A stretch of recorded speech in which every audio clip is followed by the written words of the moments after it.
झारखंड की राजधानी रांची में एक बस में आग लगने से 2 लोग जिंदा जल गए। ये दोनों ड्राइवर मादान और कंडक्टर इब्राहिम दिवाली पर बस के अंदर दिए रोशन करके सो गए थे। बताया जा रहा है कि बस में आग दिए की वजह से लगी। आहिस्ता आहिस्ता आग ने पूरी बस को अपनी लपेट में ले लिया। हादसा सोमवार की रात 1 बजे पेश आया। झारखंड के वजीर आला हेमंत सोरेन ने हादसे पर अफसोस का इजहार किया है।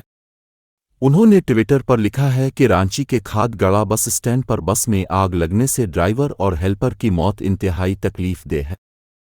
खुदा उनकी रूह को सुकून अता फरमाए और गमज़दा खानदानों को दुख की इस मुश्किल घड़ी को बर्दाश्त करने की ताकत दे। फायर ब्रिगेड की मदद से आग पर काबू पा लिया गया, लेकिन तब तक दोनों दम तोड़ चुके थे। वाकया रांची के खादगड़ा बस स्टैंड का है।